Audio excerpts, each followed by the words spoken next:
She used the death of her mother to try to get an appointment with me. So I've told this story time before, but I'm going to tell it again because for some reason it's haunting me today. I don't know why.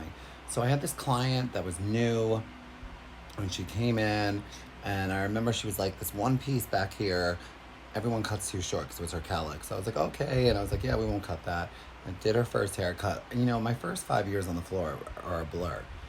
So I did the haircut, whatever, and then she came back 6 weeks later, and she was like, "This piece is too short," and I was like, "I didn't cut it. Let's try this again." So I cut her hair. She leaves, and I want to say like the next time she was fine, but then the next time it was with that piece, and I was like, "I haven't cut that piece. I haven't cut that piece." I was convinced she was cutting her own piece. Just to be honest with you.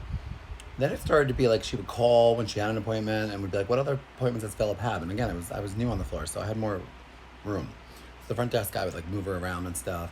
And it got to the point where she'd like call at 10 a.m. and her appointment was at 1. And she's like, "I have a migraine. I don't know. I don't know if I'm going to come in." And it's like, lady. Okay. So if it just gets to the point where she wants 2 appointments, one for a longer consult and then one for the haircut. But they're like, then you'd have to pay for 2 appointments. And she didn't like that. Oh my God. This is why I have PTSD when it comes to clients in the salon, like freaking out on me. So finally got to the point where we like, that's it. We like sent her a letter and we let her go. And we sent like a fire letter, like in a nice way. But at the bottom of the letter, it says like you should go to a different salon in some words or something like that. Well, she got my cell phone number in the middle of the night, left me a voicemail. It was like a drunk ex-boyfriend. "I'm sorry, I fucked up. Please forgive me, blah, blah, blah."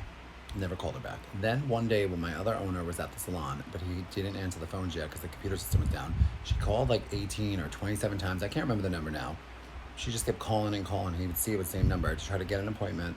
And finally, the front desk called her back and was like, "My mother died. Philip needs to do my hair." And like that was at the time, actually, I lost my own parents. So the front desk was like, "Sorry, we understand he has his own loss he's dealing with."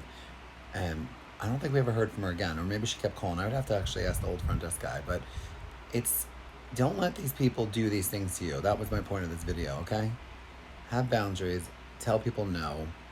Call them yourself if you have to. Be like, "Listen, I'm not the hairstylist for you. I'm so sorry." Let them scream, let them bitch, and just end it. And move on nicely, okay?